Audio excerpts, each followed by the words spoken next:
commenced in Europe in 1939, it was realized that the American people had no intention of entering the war.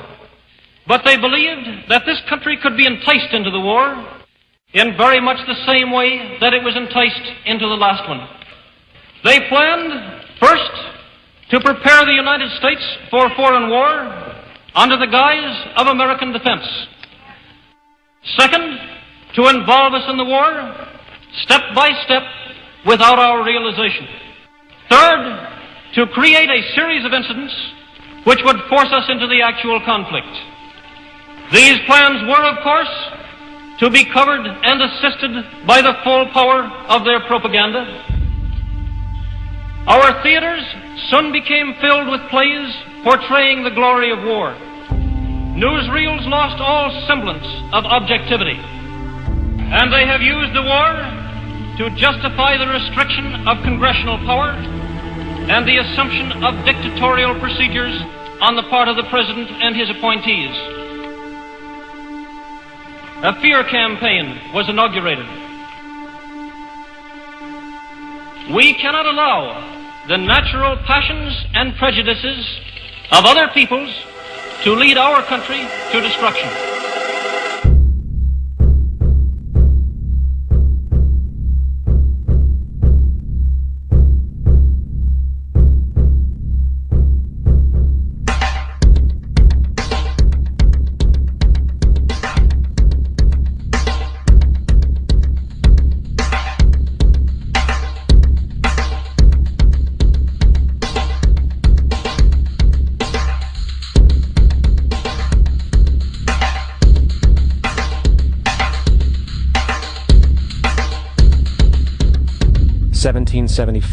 The American Revolutionary War began as the American colonies sought to detach from England and its oppressive monarchy.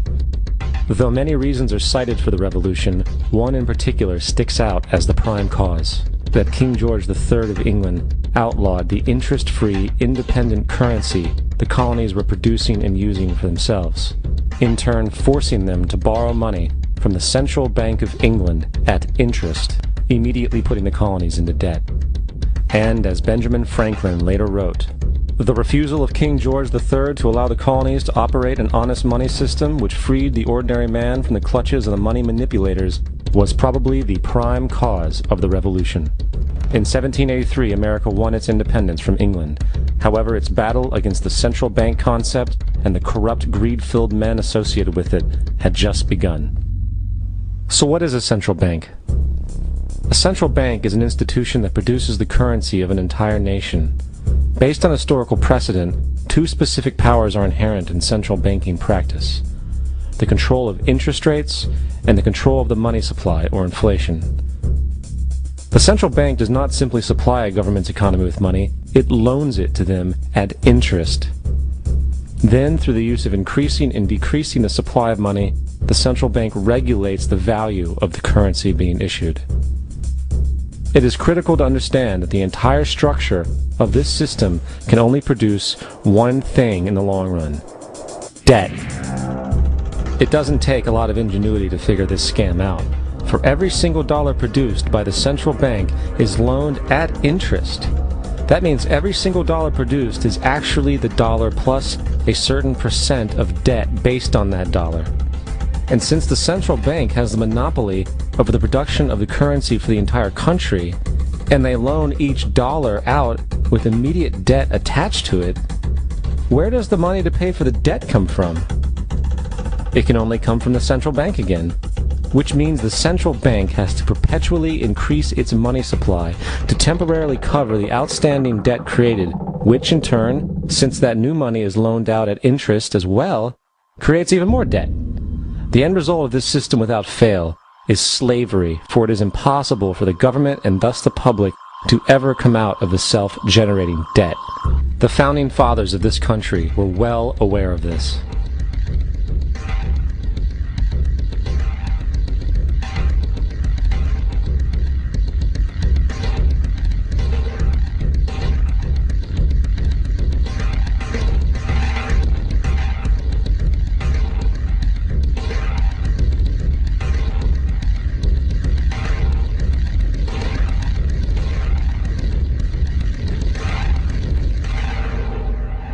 By the early 20th century, the U.S. had already implemented and removed a few central banking systems, which were swindled into place by ruthless banking interests. At this time, the dominant families in the banking and business world were the Rockefellers, the Morgans, the Warburgs, the Rothschilds.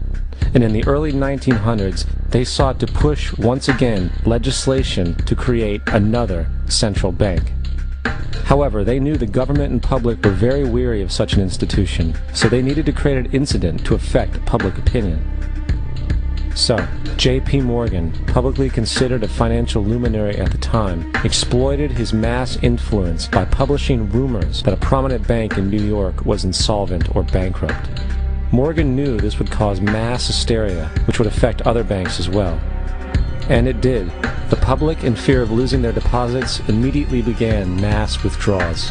Consequently, the banks were forced to call in their loans, causing the recipients to sell their property, and thus a spiral of bankruptcies, repossessions, and turmoil emerged. Putting the pieces together a few years later, Frederick Allen of Life magazine wrote, "The Morgan interests took advantage to precipitate the panic, guiding it shrewdly as it progressed." Unaware of the fraud, the Panic of 1907 led to a congressional investigation headed by Senator Nelson Aldrich, who had intimate ties to the banking cartels and later became part of the Rockefeller family through marriage. The commission, led by Aldrich, recommended a central bank should be implemented so a panic like 1907 could never happen again. This was the spark the international bankers needed to initiate their plan. In 1910, a secret meeting was held at a J.P. Morgan estate on Jekyll Island off the coast of Georgia. It was there that the central banking bill called the Federal Reserve Act was written. This legislation was written by bankers, not lawmakers. This meeting was so secretive, so concealed from government and public knowledge that the 10 or so figures who attended disguised their names when en route to the island. After this bill was constructed, it was then handed over to their political frontman, Senator Nelson Aldrich, to push through Congress. And in 1913, with heavy political sponsorship by the bankers, Woodrow Wilson became president, having already agreed to sign the Federal Reserve Act in exchange for campaign support. And 2 days before Christmas, when most of Congress was at home with their families, the Federal Reserve Act was voted in, and Wilson in turn made it law. Later, Woodrow Wilson wrote, in regret,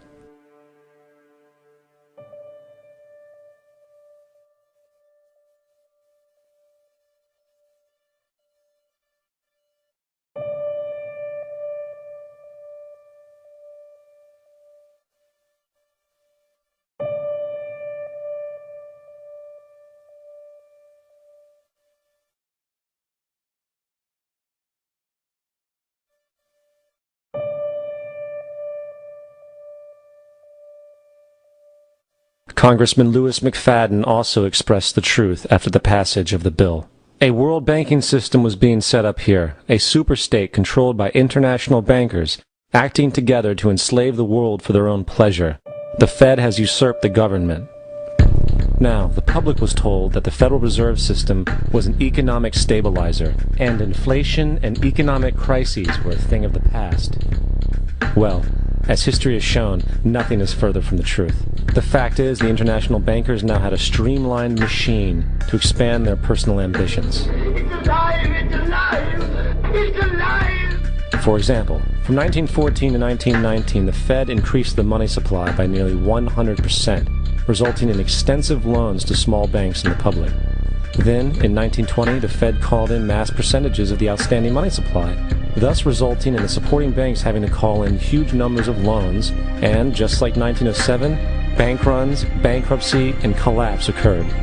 Over 5,400 competitive banks outside of the Federal Reserve System collapsed, further consolidating the monopoly of the small group of international bankers. Privy to this crime, Congressman Lindbergh stepped up and said in 1921, "Under the Federal Reserve Act, panics are scientifically created. The present panic is the first scientifically created one, worked out as we figure a mathematical equation." However, the panic of 1920 was just a warm-up. From 1921 to 1929, the Fed again increased the money supply, resulting once again in extensive loans to the public and banks. There was also a fairly new type of loan called a margin loan in the stock market. Very simply, the margin loan allowed an investor to put down only 10% of a stock's price, with the other 90% being loaned through the broker. In other words, a person could own $1,000 worth of stock with only $100 down. This method was very popular in the roaring 1920s, as everyone seemed to be making money in the market. However, there was a catch to this loan. It could be called in at any time and had to be paid within 24 hours. This is termed a margin call, and the typical result of a margin call is the selling of the stock purchased with the loan. So, a few months before October in 1929, J.D. Rockefeller, Bernard Baruch, and other insiders quietly exited the market, and on October 24, 1929, the New York financiers who furnished the margin loans started calling them in masse. This sparked an instantaneous, massive sell-off in the market, for everyone had to cover the margin loans.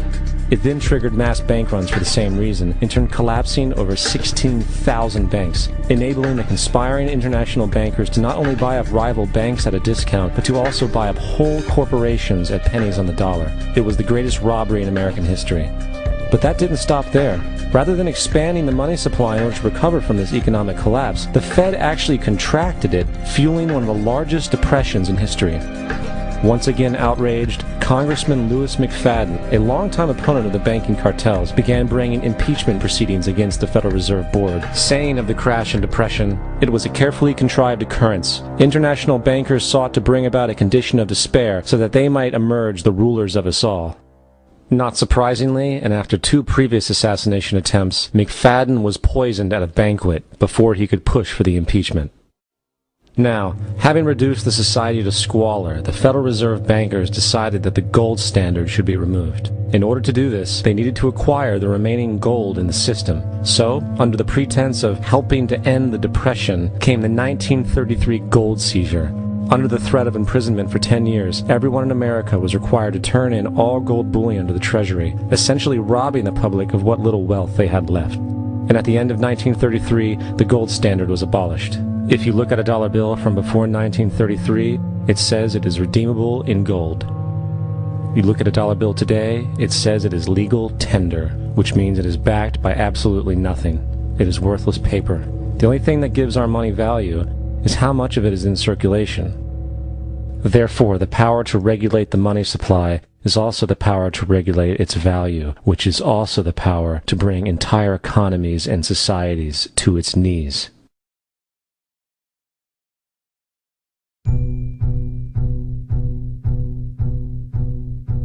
It's important to clearly understand, the Federal Reserve is a private corporation. It is about as Federal Express. It makes its own policies and is under virtually no regulation by the U.S. government. It is a private bank that loans all the currency at interest to the government, completely consistent with the fraudulent central banking model that the country sought to escape from when it declared independence in the American Revolutionary War. Now, going back to 1913, the Federal Reserve Act was not the only unconstitutional bill pushed through Congress. They also pushed the federal income tax. It's worthwhile to point out that the American public's ignorance towards the federal income tax is a testament to how dumbed down and oblivious the American population really is. First of all, the federal income tax is completely unconstitutional, as it is a direct, unapportioned tax.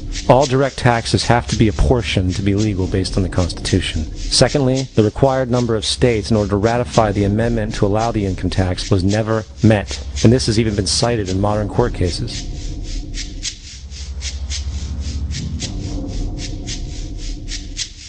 Third, at the present day, roughly 25% of the average worker's income is taken via this tax.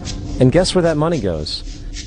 It goes to pay the interest on the currency being produced by the fraudulent Federal Reserve Bank, a system that does not have to exist at all. The money you make working almost 3 months out of the year goes almost literally into the pockets of the international bankers who own the private Federal Reserve Bank. And fourth, even with the fraudulent government claim as to the legality of the income tax, there is literally no statute, no law in existence that requires you to pay this tax, period. I really expected that, of course, there's a law that you can point to in the law book, the code, that requires you to file a tax return. Of course there is. I was at that point where I couldn't find the statute that clearly made a person liable. at least not me and most people I know.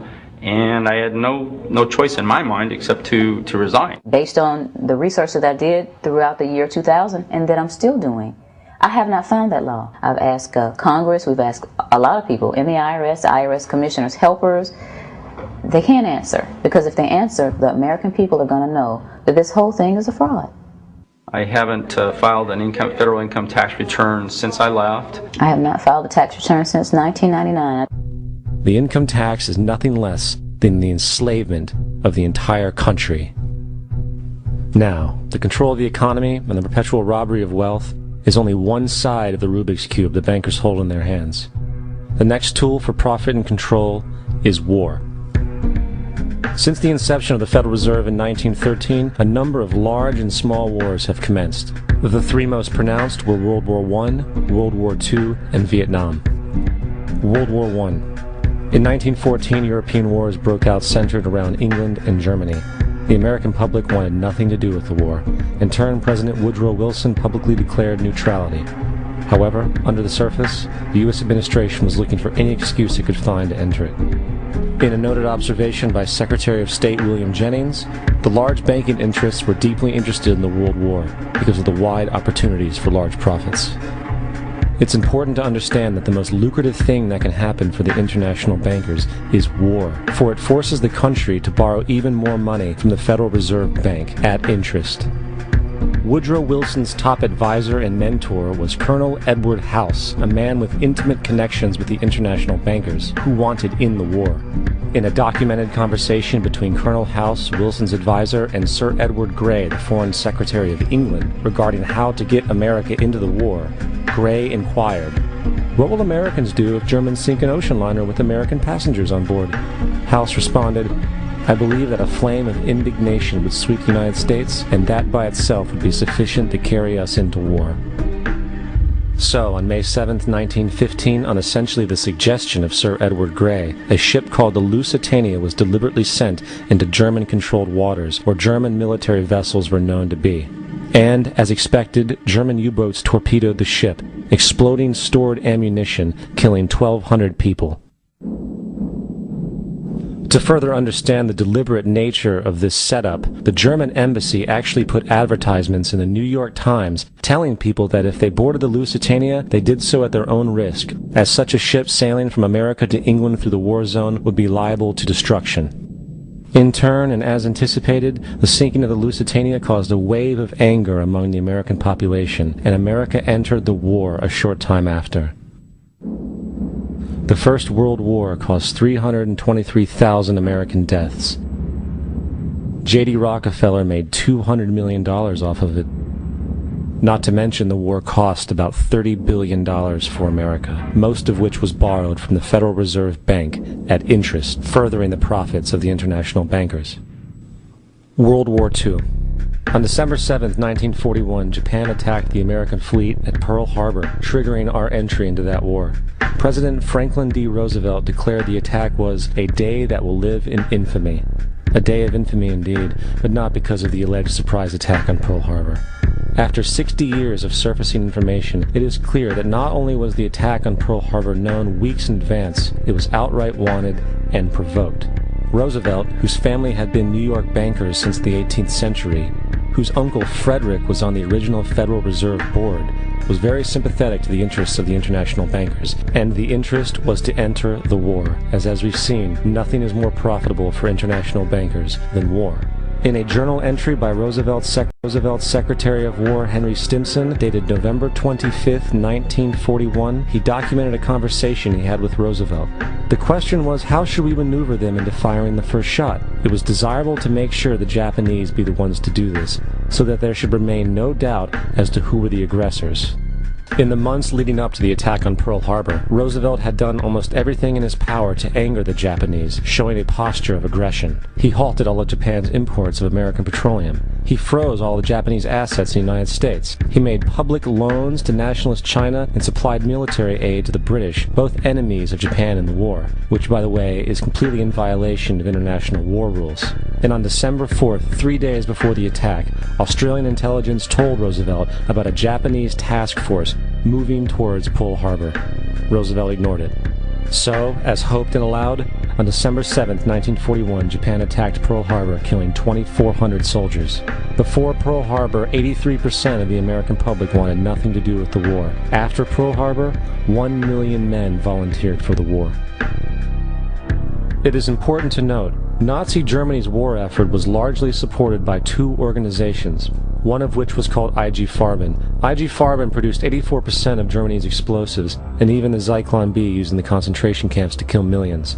One of the unspoken partners of IG Farben was J.D. Rockefeller's Standard Oil Company in America. In fact, the German Air Force could not operate without a special additive patented by Rockefeller's Standard Oil.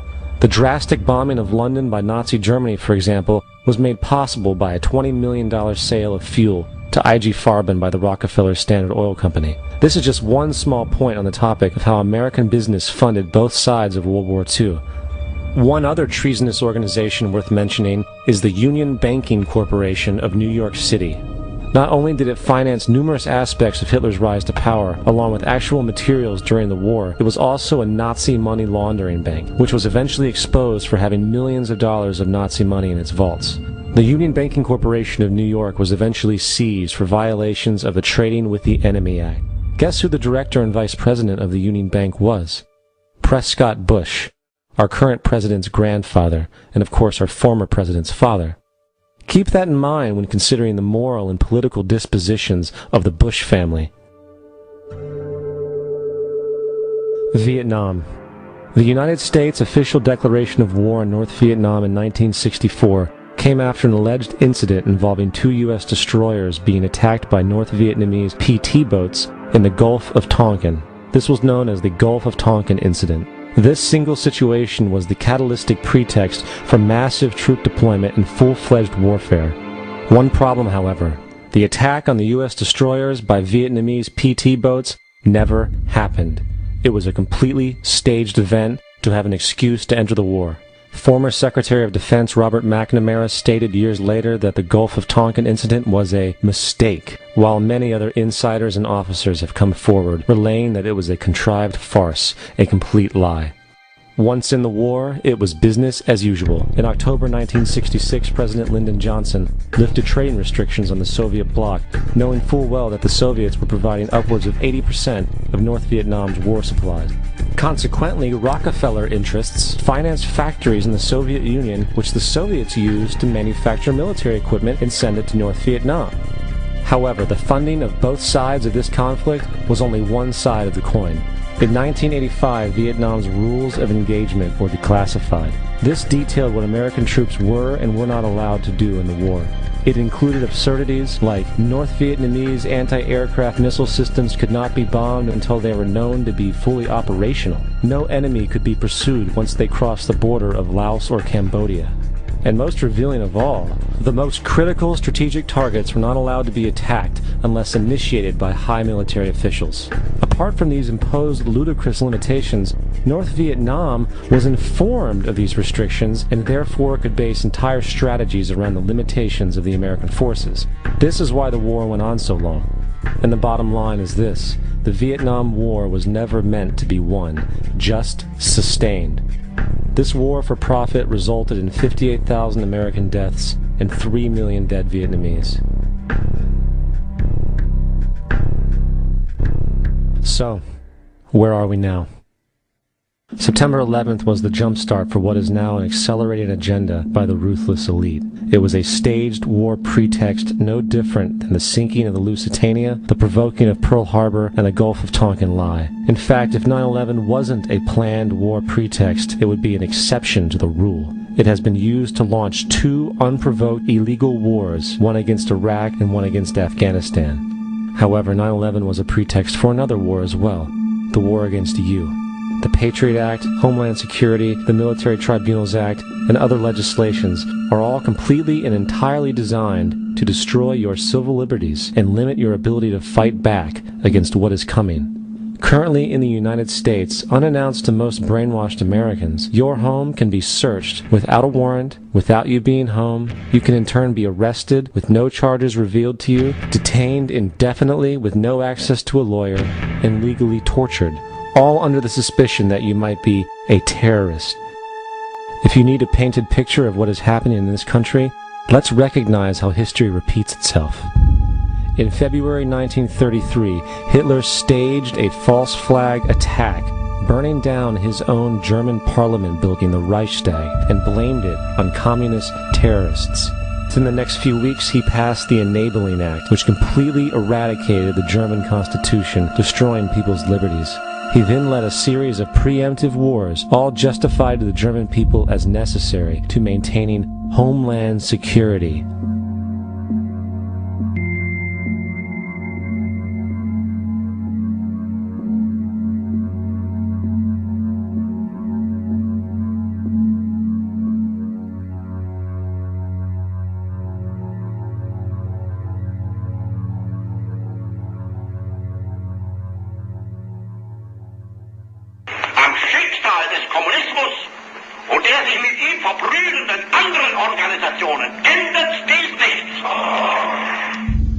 Our enemy is a radical network of terrorists and every government that supports them.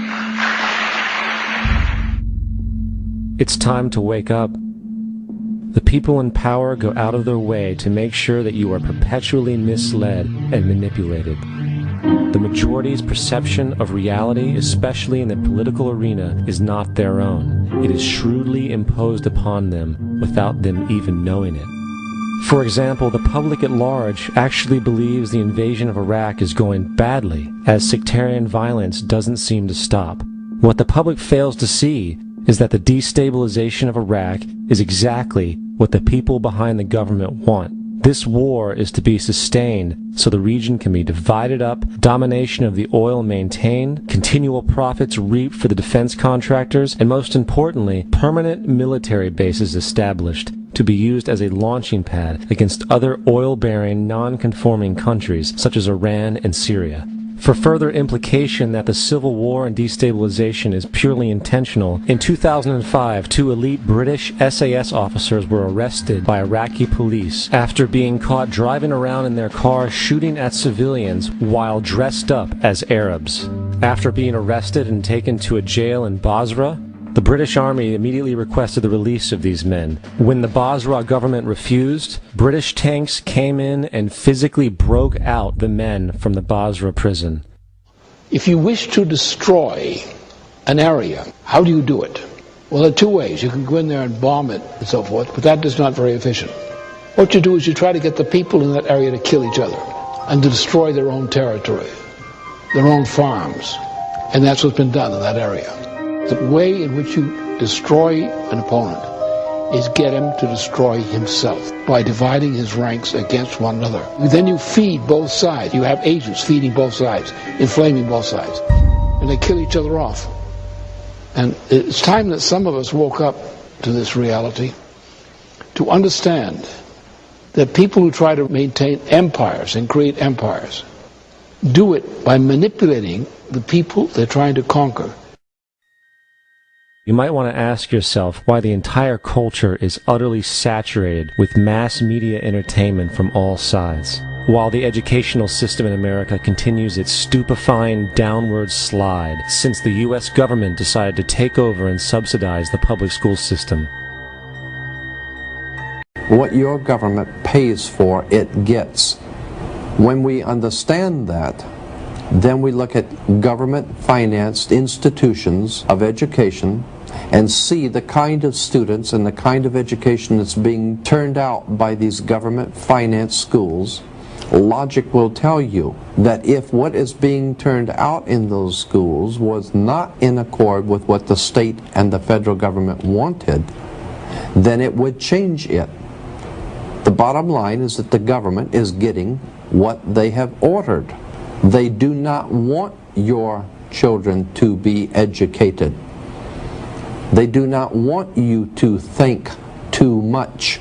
That is why our country and our world has become so proliferated with entertainments, mass media, television shows, amusement parks, drugs, alcohol, and every kind of entertainment to keep the human mind entertained, so that you don't get in the way of important people by doing too much thinking.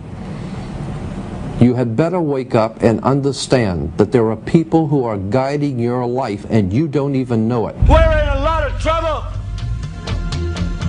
because you people and 62 million other Americans are listening to me right now, because less than 3% of you people read books, because less than 15% of you read newspapers, because the only truth you know is what you get over this tube.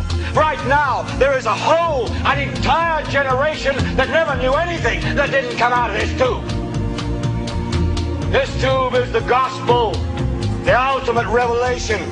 This tube can make or break presidents, popes, prime ministers. This tube is the most awesome goddamn force in the whole godless world. And woe is us if it ever falls into the hands of the wrong people. And when the largest company in the world controls the most awesome goddamn propaganda force in the whole godless world, who knows what shit will be peddled for truth on this network.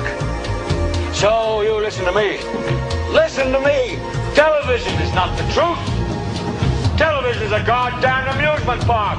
Television is a circus, a carnival, a traveling troupe of acrobats, storytellers, dancers, singers, jugglers, sideshow freaks, lion tamers, and football players. We're in the boredom-killing business. But you people sit there day after day, night after night, all ages, colors, creeds. We're all you know. You're beginning to believe the illusions we're spinning here. You're beginning to think that the tube is reality and that your own lives are unreal. You do whatever the tube tells you. You dress like the tube. You eat like the tube. You raise your children like the tube. You even think like the tube. This is mass madness, you maniacs. In God's name, you people are the real thing. We are the illusion. The last thing the men behind the curtain want is a conscious, informed public capable of critical thinking, which is why a continually fraudulent zeitgeist is output via religion, the mass media, and the educational system. They seek to keep you in a distracted, naive bubble, and they are doing a damn good job of it. In 2005, an arrangement between Canada, Mexico, and the United States was made. This arrangement, unannounced to the public, unregulated by Congress, merges the United States, Mexico, and Canada into one entity, erasing all borders. It's called the North American Union, and you might want to ask yourself why you've never heard of this. In fact, there is only one mainstream reporter who has actually heard of and has had the courage to cover this issue. The Bush administration's open borders policy and its decision to ignore the enforcement of this country's immigration laws is part of a broader agenda. President Bush signed a formal agreement that will end the United States as we know it, and he took the step without approval from either the U.S. Congress or the people of the United States. It's a deal that few have even heard of. It's being done again by very few people at the very top on behalf of the investment class, but the working class of people, political officials across our country, from communities, from cities and so forth, they don't know anything about this. This isn't some trade agreement. It is a total removal of sovereignty from these countries, which will also result in a completely new currency called the Amero. Fall. Apart from that, I think one thing people who are dollar-based need to focus on is the Amero. That's the one thing that nobody's talking about that I think is going to have a big impact on everybody's life in Canada, the U.S., and Mexico. The Amero is the proposed new currency for the North American community, which is being developed right now between Canada, the U.S., and Mexico to make a borderless community, much like the EU, and the dollar, Canadian dollar, U.S. dollar, and the Mexican peso replaced by the Amero. By default of this agreement, the American Constitution will eventually be obsolete. You would think that a situation like this would be on the cover of every major newspaper. That is until you realize that the people who are behind this movement are the same people behind the mainstream media, and you are not told what you're not supposed to know. The North American Union is the same concept as the European Union, the African Union, and the soon-to-be Asian Union, and the same people are behind all of them. And, when the time is right, the North American Union, the European Union, the African Union, and the Asian Union will be merged together, forming the final stages of a plan these men have been working on for over 60 years. A one-world government.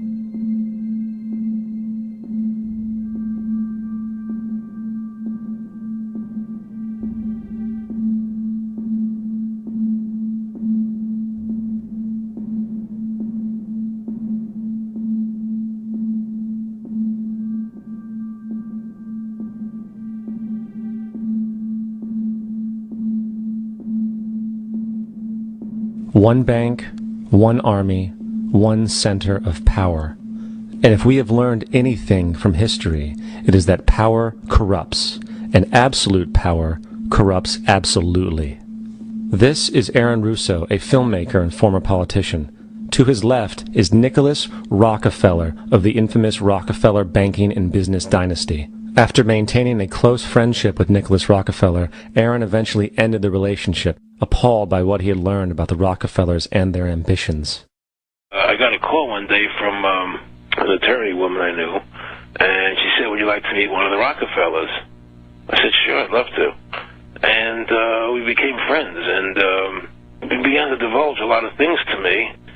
So he said to me one night, he said that there's going to be an event there, and out of that event, you're going to see we're going to go into Afghanistan, so we can run pipelines from the Caspian Sea. We're going to go into Iraq to take the oil and establish a base in the Middle East, and we're going to go into Venezuela and try and get rid of Chavez.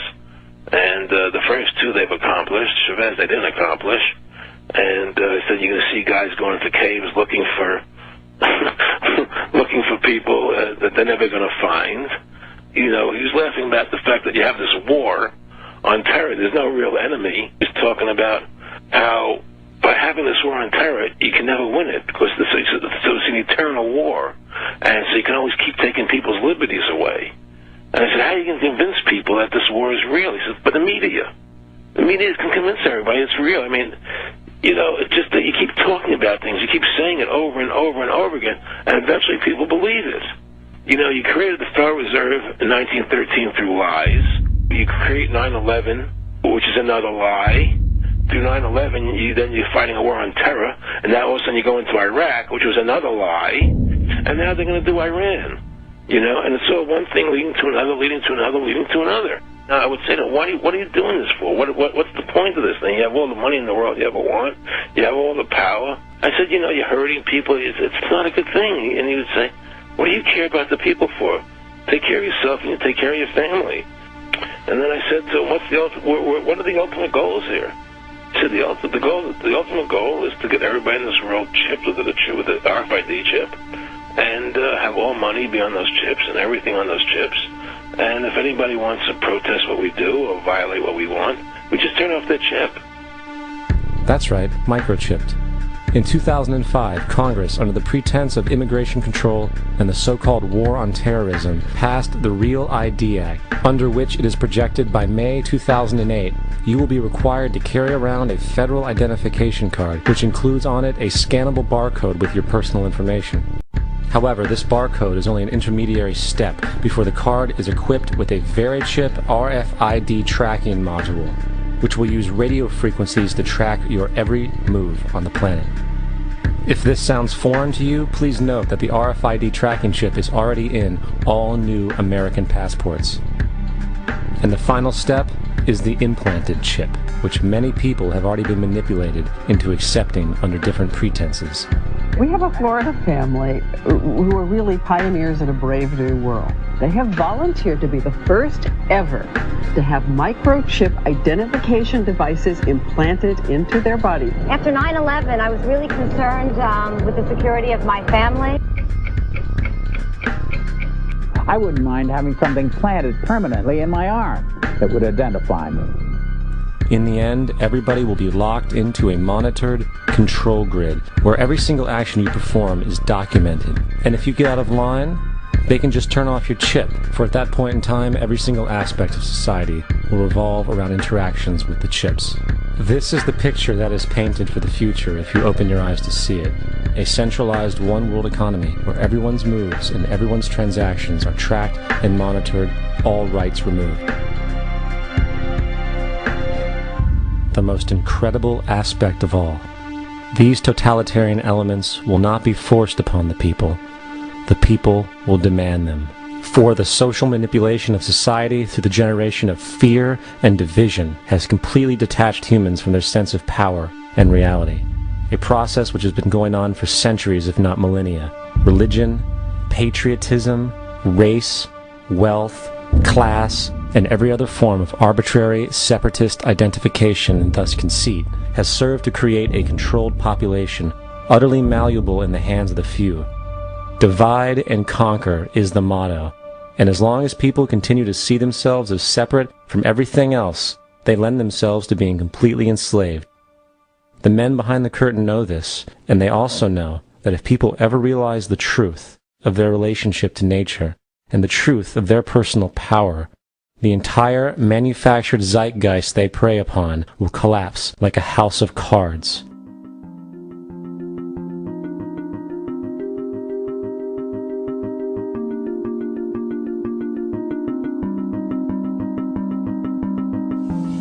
The whole system that we live in drills into us that we're powerless, that we're weak, that our society is evil, that it's crime-ridden, etc., and so forth. It's all a big fat lie. We are powerful, beautiful, extraordinary.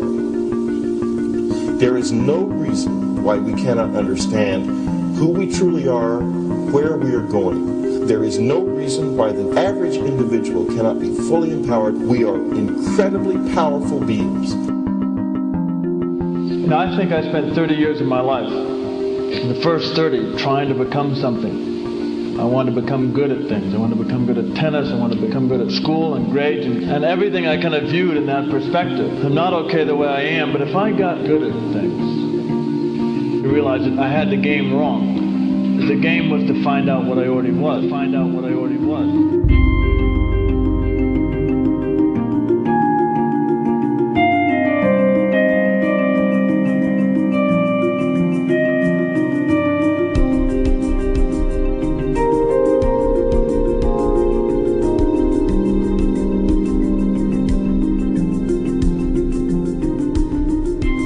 Now, in our culture, we've been trained for individual differences to stand out.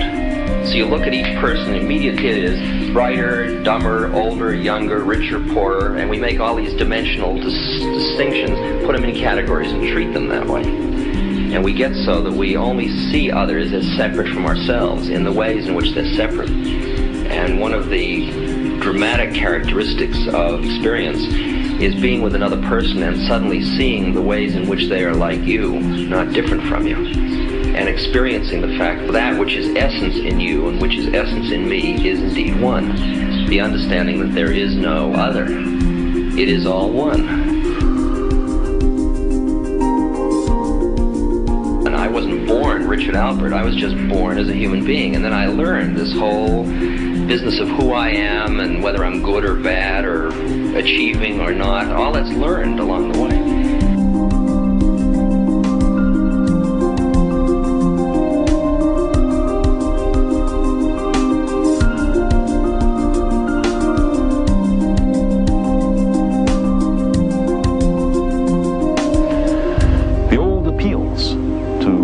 Racial, sexual, and religious chauvinism, to rabid nationalist fervor, are beginning not to work. A new consciousness is developing which sees the earth as a single organism and recognizes that an organism at war with itself is doomed.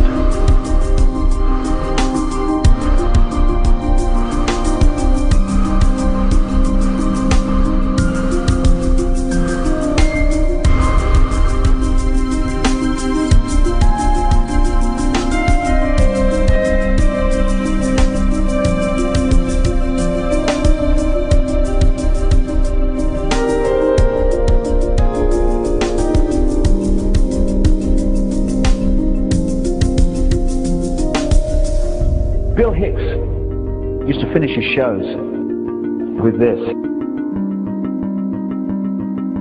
Life's like a ride in an amusement park. And when you go on it, you think it's real, because that's how powerful our minds are. And the ride goes up and down and round and round. It has thrills and chills, and it's very brightly colored. And it's very loud, and it's fun for a while. Some have been on the ride for a long time, and they begin to question, is this real, or is this just a ride? And other people have remembered, and they come back to us and they say, hey, don't worry. Don't be afraid ever, because this is just a ride. And we kill those people.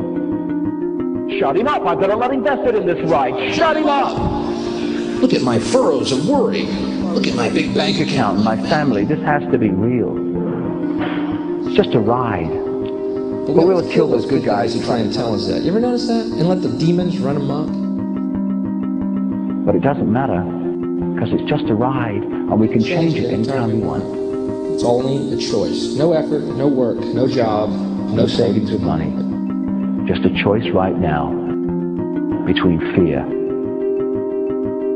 and love.